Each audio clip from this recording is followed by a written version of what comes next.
Siap. Nanti saya minta ya. Siap. Mangga Al-Hidayah, dipersilahkan. Oke, Bang Rudi, ini selamat malam atau shalom aja ini? Siap, sebebas saja lah. Assalamualaikum juga bisa. Oh, sudah mau syahadat belum? Belum ya? Apa? Hampir. Oh, hampir-hampir. Alhamdulillah. Amin. Jadi gini, Bang Rudi, terima kasih sebelumnya dengan kesempatan ini. Saya mau bertanya kepada Bang Rudi yang ganteng nih. Saya juga sudah kangen sama beliau ini. Jadi gini, Bang Rudi ya. Siap. Ada poin-poin yang saya dengar daripada hujah kamu bahwa mungkin ya kalau dalam 4 murid, Matius, Markus, Lukas, Yohanes, tidak payah kira Paulus dulu. Itu mungkin terdapat kontradiksi, itu mungkin bisa. Sebab mungkin pada waktu Roh Kudus datang kepada Yohanes, mungkin situasinya lain. Ketika Roh Kudus datang kepada Lukas, situasinya lain gitu ya. Itu mungkin boleh kita guna pakai. Tapi gini, Bang Rudi. Abang Rudi tadi mengatakan kontradiksi itu bisa diterima kalau kesaksian dari satu orang, kan begitu? Orang yang sama maksudnya, apa benar? Siap. Oke. Jadi Saudara Rudi, saya kutip beberapa ayat kontradiksi kesaksian daripada satu orang. Contoh Yohanes saja. Yohanes 5:31 dan Yohanes 8:14 itu berbeda. Kesaksian daripada Yesus, jika kesaksianku berasal daripada diriku, maka sedikit pun tiada gunanya Allah Bapakku yang memuliakan aku. Tapi di Yohanes 8, jika aku menyaksikan hal dari diriku sendiri, kesaksianku itu benar, kata Yesus. Itu satu Yohanes, ya. sebentar, Yohanes 5:31. Ya, Yohanes 5:31 dengan Yohanes 8 ayat 14. Oh, 31. Ya. Aku bersaksi tentang diriku sendiri, maka kesaksianku itu benar. Terus? Nah, Yohanes 8:14 coba. Bentar. Yohanes 8. Yohanes 8, bentar ya. Yohanes 8:14. Ya. Jawab Yesus kepada mereka, katanya, biarpun aku bersaksi tentang diriku sendiri, namun kesaksianku itu benar, sebab aku tahu dari mana aku datang dan kemana aku pergi, tetapi kamu tidak tahu dari mana aku datang dan kemana aku pergi. Ya, terus apa yang ditanyakan? Ya, kontradiksinya di sini kan, ada kontradiksinya kan. Yohanes 5:31, Yesus mengatakan, jika kesaksian itu dari diriku sendiri, maka itu tidak benar. Tapi di Yohanes 8:14, Yesus mengatakan kesaksianku benar dari diriku sendiri, gitu. Ya, itu salah satu poin. itu aja. Jadi banyak ya, nanti Abang Rudi jelaskan tidak apa-apa. Sebab saya ini hanya menyampaikan saja, nanti Abang Rudi menjelaskan tidak apa-apa, supaya jangan keliru gitu. Nah, Yohanes 10:38 sama Yohanes 14:28 itu kontradiksi lagi. Perkataan Yesus tertulis, Bapa di dalam aku dan aku di dalam Bapa. Tetapi di Yohanes 14:28 begitu kata Yesus, Bapakku lebih besar daripada aku. Jadi yang mana yang sama? Oke, ku jawab biar jangan banyak-banyak sekali ya. Bisa ku jawab langsung? Ya, silakan. Ya, tidak apa-apa. Aku jawab dulu, Bapa di dalam aku, Bapakku lebih besar, betul. Aku di dalam Bapa, itu kan firman Tuhan memang di dalam Bapa. Bapa itu memang lebih besar dari firman Tuhan. Namanya juga di dalam, jadi nggak ada yang kontradiksi. Oh, gitu. Kemudian menjawab Yohanes tadi, konteksnya diperhatikan dong. Ya. Kalau yang di Yohanes berapa tadi itu ya, 5, kalau aku bersaksi tentang diriku sendiri, maka kesaksianku itu tidak benar. Kamu baca dulu dari ayat 1-nya tentang apa, ya kan? Sebab sama seperti Bapa mempunyai hidup dalam dirinya sendiri, demikian juga diberikannya anak. Jadi ini tentang kesaksian tentang Yesus itu sendiri yang datang dari Bapa. Sementara Yohanes 8 itu berbicara tentang seorang wanita yang dibawakan untuk dihakimi, untuk dilempari itu ya, dibilang penzina. Jadi di situ dia sudah beda sendiri ya. Karena di situ Yesus mengatakan tidak ada Tuhan, lalu ditanya kenapa pada kemana semua orang-orang sudah pergi semua, katanya. Maka orang Farisi yang menanyai dia kan menguji coba, ingin mencoba Yesus. Itu yang bisa saya sampaikan. Dan kita sekarang tidak berbicara tentang soal kontradiksi. Silakan yang lain. Ya begini Bang Rudi ya, sebelum pergi pada yang lain, saya menanggapi aja sedikit. Ya tidak apa-apa, itu kan tapi justru yang kita perkuat di sini dalam Al-Qur'an, dalam surah An-Nisa 82 mengatakan, tidakkah mereka memperhatikan Quran? Jika sekiranya Al-Quran bukannya datang daripada Allah, maka tentulah mereka akan mendapati ayat yang bertentangan begitu banyak di dalamnya. Jadi kesaksian daripada satu orang Rasul yang ummi, itu masih boleh kita pertimbangkan. Karena sampai saat ini, dalam Al-Quran sendiri, Alhamdulillah belum ada satu orang profesor yang membuktikan ada kontradiksi ayat di dalam perikop yang sama. Contoh dalam Yohanes, dalam bab ini. Karena Yohanes ini menulis dalam bab yang sama. Walaupun itu konteksnya berbeda, tapi contoh Yesus sebagai Tuhan, dia mengatakan dia sama dengan Bapa, padahal dia mengatakan dia tidak sama dengan Bapa. Ini kan kontradiksi. Nah, saya ada mengumpul, kalau pribadi saya sendiri, saya sudah menyimpan ayat-ayat ini untuk renungan saya, karena nanti tentu saja hal ini saya sudah dengar daripada Bang Rudi, kesaksian daripada 4 murid itu mungkin bisa dibantah. Tapi kalau Bang Rudi mau tahu, saya sendiri ada menulis 57 ayat kesaksian daripada seorang demi seorang demi seorang yang tidak ada bercampur baur. Nah, kalau kesaksian daripada murid-murid itu ada 78 sahaja yang saya sempat tulis, gitu.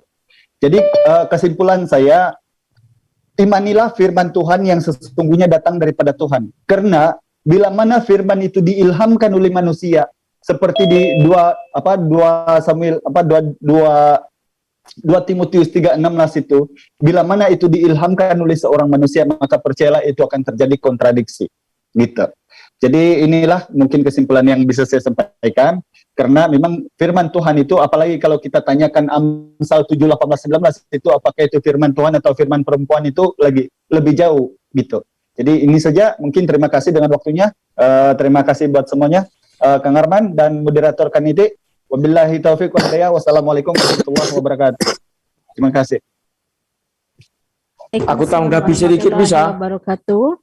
Baik, terima kasih Akang Hidayah. Aku tanggapi sedikit bisa? Boleh. Oke, aku tanggapi. Kalau memang kamu berpatokan, kalau tidak ada profesor begini Bogono, coba buktikan, ada enggak kontradiksi di buku telepon?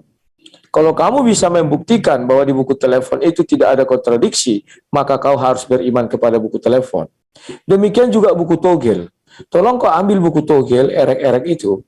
Kau lihat ada enggak kontradiksi di dalam buku togel. Apabila kau tidak bisa menemukan kontradiksi dalamnya, maka berimanlah kau kepada buku togel. Terima kasih. Baik. Ada satu kali kesempatan untuk Kang Al-Hidayah menanggapi. Selanjutnya kita beralih ke Akang Lolan untuk bertanya. Silakan Lolan.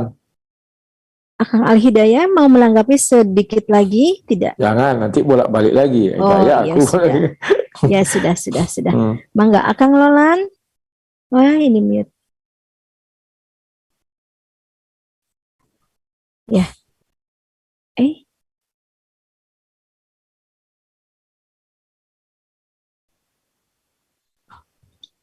Baik. Mangga, kepada Akang Lolan mau bertanya kepada narasumber siapa? Baik, selamat malam. Saya mau bertanya kepada Pak, siapa tadi? Pak Nur ya?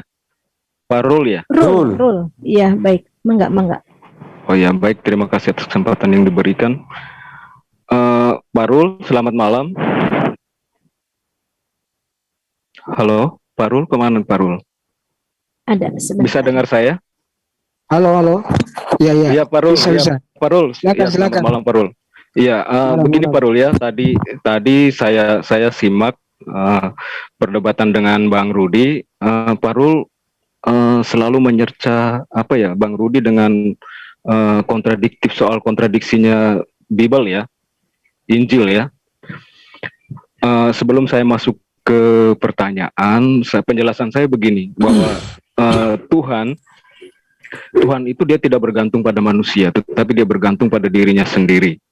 Ya, termasuk ketika saya mengatakan bahwa Tuhan itu bergantung pada firman-Nya, karena firman itu ada bersama-sama dengan Tuhan, maka Tuhan bergantung pada firman-Nya. Maka manusia menjadi percaya kepada Tuhan karena manusia membaca firman Tuhan. Ya, ketika manusia mendengar firman Tuhan, mendengar kata-kata Tuhan, maka manusia percaya kepada Tuhan. Nah, jadi menurut saya Tuhan itu bergantung kepada firman-Nya itu sendiri. Jadi kita masuk ke kontradiksinya begini. Ketika saya membaca Al-Quran, Sebelumnya tadi Al Hidayah mengutip di An-Nisa 82 ya, tetapi saya coba mengutip di An-Nisa 80 ketika Allah mengatakan bahwa barang siapa yang mentaati Rasul, dia mentaati Allah. Ini menurut saya kontradiksi karena Allah sendiri ini bergantung kepada manusia, dia tidak bergantung kepada firman-Nya. Jadi yang menjadi persoalan saya ketika saya menemukan kontradiksi ini, maka kemudian saya bertanya kepada Parul, apakah Allah Subhanahu Wa Taala itu dia bergantung kepada wahyu atau firman-Nya yang dia turunkan melalui Nabi Muhammad, atau dia bergantung kepada Nabi Muhammad? Karena di kontradiksi yang saya temukan di An-Nisa 80 itu mengatakan bahwa barang siapa yang mentaati Rasul, dia mentaati Allah. Jadi seperti perkataan saya tadi awal bahwa Tuhan itu dia bergantung pada firman-Nya, dia tidak bergantung kepada manusia. Ya, jadi manusia tidak bisa mengatur Tuhan, tetapi Tuhan bisa mengatur manusia dengan firman-Nya. Manusia tidak bisa mengatur Tuhan dengan kata-katanya. Jadi Nabi Muhammad ini di dalam hadis, tadi Bang Rudi juga sempat singgung tentang hadis, bahwa begitu banyak perkataan Tuhan yang kita tidak temukan di dalam Al-Quran, tetapi di dalam hadis ada. Nah, jadi pertanyaan saya sekali lagi, apakah Allah Subhanahu Wa Taala itu dia bergantung kepada nabinya? Ya, sesuai dengan kontradiksi yang saya temukan di surah An-Nisa ayat 80 tadi. Tolong bisa Bapak jelaskan? Ya, baik. Ya, baik, itu saja pertanyaan saya. Terima kasih. Ya, langsung aja Bang ya.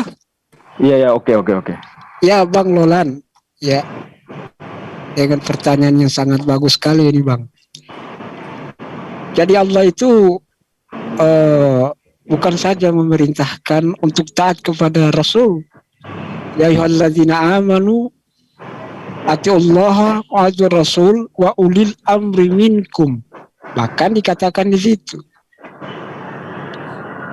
Nah, ketika Allah Subhanahu Wa Taala memerintahkan kepada umatnya untuk taat kepada orang-orang seperti itu, maka tentunya itu harus kita taati, sami'na wa ta'na. Artinya bukan berarti Allah tergantung dengan makhluknya, tidak. Karena pada dasarnya kehidupan manusia ini adalah hablum minallah wa hablum minan nas. Nah, bagaimana mungkin seorang Rasul diutus kalau diutus hanya untuk melengkapi tuntunan tanpa ada bentuk ketaatan kepadanya? Begitu juga Nabi Isa alaihissalam ketika diturunkan, untuk apa? Untuk disuruh taat oleh Allah atas ajaran-ajaran yang dia sampaikan kepadanya. Itu maksudnya. Bukan Allah tergantung kepada makhluknya, tidak. Jadi ketika Allah memerintahkan untuk taat kepada yang diperintahkan oleh Allah seperti itu, bukan itu saja, bahkan Allah sendiri memerintahkan taat kepada orang tua, kepada pemimpin, kepada apa yang diperintahkan oleh Allah, bahkan seluruh makhluk ini untuk kita taat selama itu dalam koridor perintah Allah. Tapi kalau selama itu di luar dari koridor Allah, maka itu dilarang, bahkan diharamkan untuk kita taat. Nah itu. Terima kasih dari saya, Bang. Baik, terima kasih kepada Akang Rur aja. Untuk berikutnya Akang Yehuda. Iya, betul. Baik. Ya, baik. Jadi sebenarnya begini Pak Rul ya. Jadi yang saya pahami itu bahwa seperti penjelasan saya tadi yang pertama sebelum saya bertanya, bahwa manusia itu mengenal Tuhan itu dari firman-Nya. Jadi manusia bisa menyembah Tuhan karena dia membaca firman Tuhan. Ya, jadi tidak ada manusia yang mengenal Tuhan tanpa membaca kitab suci atau membaca atau mendengar firman Tuhan. Jadi saya balikinnya begini Pak, apakah bisa saya mentaati Allah atau saya mentaati Allah tanpa mendengarkan Nabi gitu loh, Nabi Muhammad gitu? Karena menurut prinsip saya bahwa saya mentaati Tuhan itu berdasarkan apa yang saya dengar atau saya tahu dari firman Tuhan itu sendiri. Jadi saya tidak bergantung, saya percaya kepada Tuhan itu tidak bergantung kepada siapapun. Ya, karena Tuhan, saya mengenal Tuhan itu dari firman-Nya, ya, yang disampaikan gitu loh. Jadi tanggapan saya bahwa berupa pertanyaan lagi ya, bahwa bisa tidak ya kalau misalnya saya percaya kepada Allah Subhanahu wa taala tanpa melalui Muhammad. Oke. Sekarang Baik. ya. Bagaimana mungkin ya? Bagaimana mungkin Bapak mau taat kepada Yesus?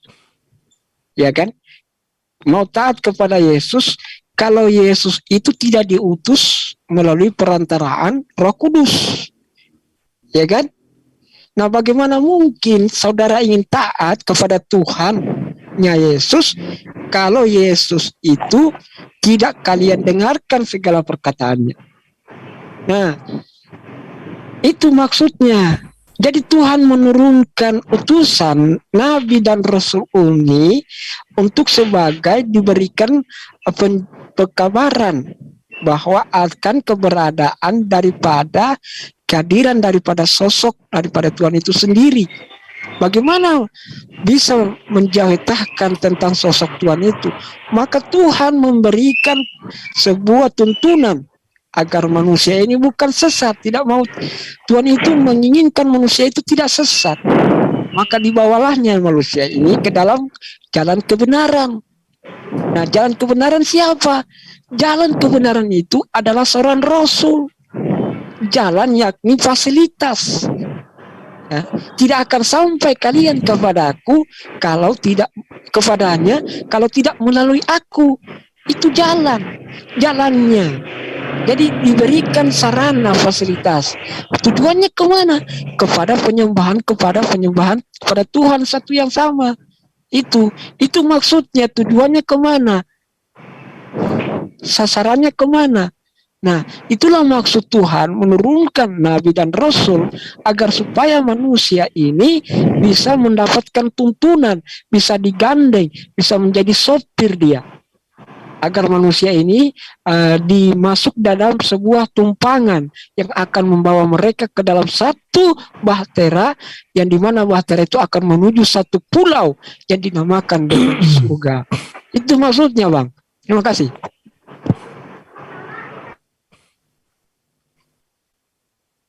Iya, ya, baik. Terima kasih. Iya. Iya, untuk selanjutnya kepada Akang Yehuda, kami persilakan untuk bertanya kepada para narasumber. Waktunya tersedia 12 menit, 11 detik lagi, Akang ya. Mohon diperhatikan. Mangga, kepada Akang Yehuda, kami persilakan.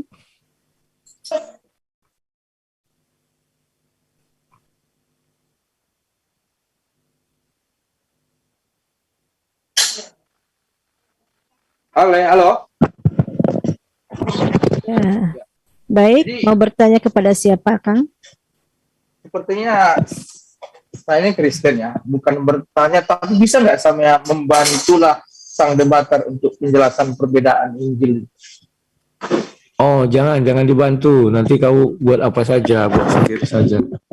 Jawaban Oke lah, saya kalau itu enggak, aja. biar Bertanya aja. saja, Kang. Oh, kalau bertanya saya sih nggak bisa sih. Cuma kalau menjelaskan kenapa Injil berbeda, karena justru perbedaan itu yang sebenarnya membuat kesaksian itu sempurna. Karena Mohon maaf, Akang Yehuda.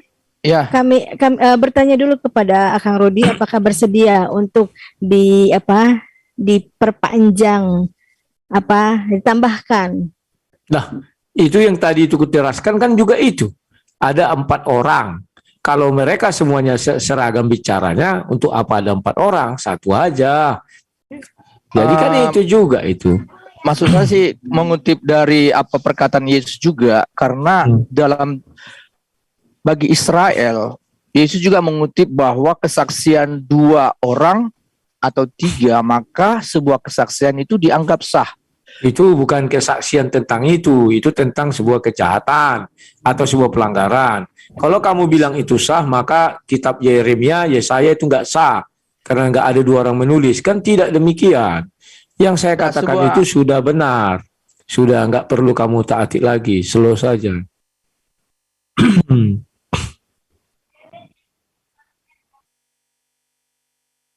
Siap, siap.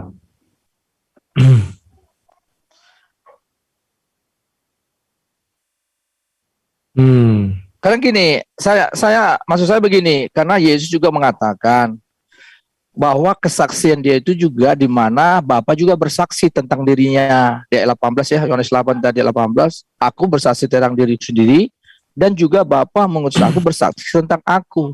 sudah, bagi itu saya di juga sini, sudah guys, kujawab. Sudah kujawab. Itu kan merujuk kepada aku dan Bapa itu adalah satu. Cuman Iya. kasus yang di Yohanes 8 itu berbeda dengan Yohanes 5. Yang di Yohanes 5 itu kisah tentang yang 8 tentang pelacur itu, yang 5 itu baru dia bilang kesaksiannya itu bahwa aku bersaksi bukan dari diriku sendiri. Apalagi itu sudah dijelaskan, sudahlah. Ya udah, oke lah, oke. Lanjutlah, Ya. lanjut. Siap. Iya. Baik, terima kasih Akang Yehuda. Untuk berikutnya ada satu lagi partisipan, Akang Arwana, dipersilahkan untuk bertanya kepada para narasumber. Selamat malam. Malam. Malam. Terima kasih atas kesempatan. Saya ingin bertanya buat Mas Ruya tadi Boleh. mengenai Al-Quran ya. Katakan bahwa Al-Quran itu yang sudah sempurna dan sudah final. Tapi ketika ada ayat Al-Quran juga yang mengatakan bahwa Allah itu bisa mengganti ayat-ayat Al-Quran ya. Dalam surat An-Nahl 101. Situ dikatakan bahwa Allah bisa mengganti ayat-ayat Al-Quran.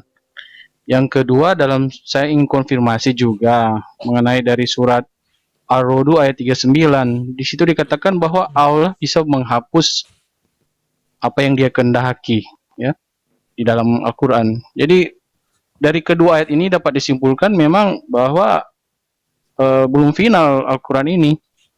Ternyata masih bisa dihapus atau masih bisa diganti mengenai firman Allah yang ada di dalam Al-Quran.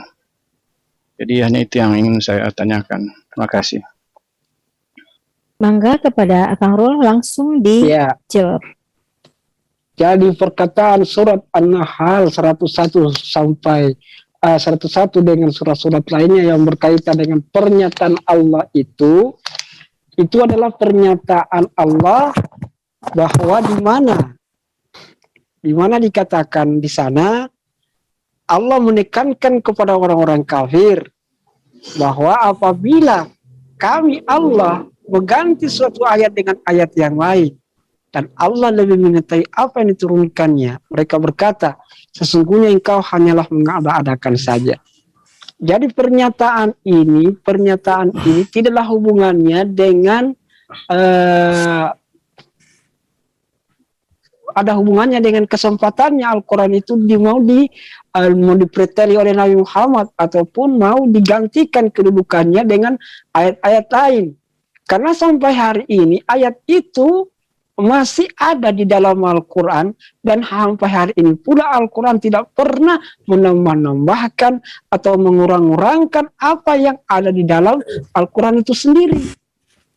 Sehingga kalau Anda berkata bahwa Al-Quran itu masih ada kesempatan bisa dirubah, maka buktikan, bawakan sebuah ayat yang bisa memberikan penjelasan, membuktikan kepada kami bahwa ada ayat yang bisa kami gantikan kedudukannya dengan ayat-ayat lain. Itu tidak pernah ada. Nah, di situ di ayat ini menekankan, memberikan pelajaran kepada orang-orang kafir, tekanan, ancaman bahwa Allah yang membuat Al-Quran, Allah yang menjaga Al-Quran, Allah yang mengawasi Al-Quran, dan Allah pula yang akan memberikan pemeliharaan terhadap Al-Quran itu sampai pada waktunya yang telah akan ditentukan. Oke, itu dari saya. Terima kasih. Halo? Halo? Ya, baik. Mau ditanggapi Akang Yehuda?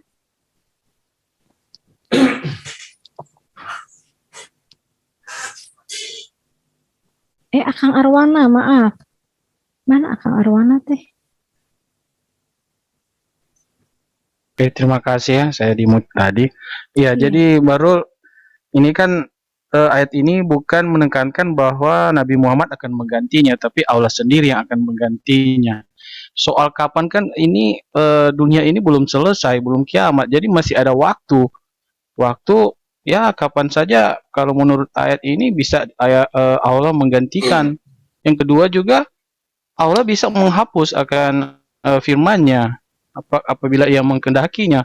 Jadi sangat terang benderang bahwa kapan saja Allah bisa menghapus isi Al-Quran ini, bisa satu atau mungkin semua. Kira-kira begitu ya yang bisa saya tanggapi. Jadi bukan Muhammad yang akan menambah atau mengurangi atau manusia siapa, tapi Allah sendiri yang mendeklarasikan bahwa Dia bisa mengganti ayat-ayat Al-Quran dan juga bisa menghapus. Seperti itu. Jadi artinya belum final kalau begitu. Terima kasih. Baik. Sebentar, saya bisa tanggapi sedikit. Ya, boleh sedikit sekali Ya. lagi.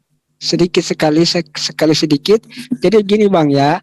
Jadi kalau Al-Quran ya yang sudah memang ada semenjak 1400 tahun kemarin ya, 1400 tahun lamanya, itu membuktikan bahwa tidak ada sama sekali satu kalimat pun atau ayat pun yang ada perubahan yang bisa kita lihat daripadanya. Sampai hari ini tidak ada.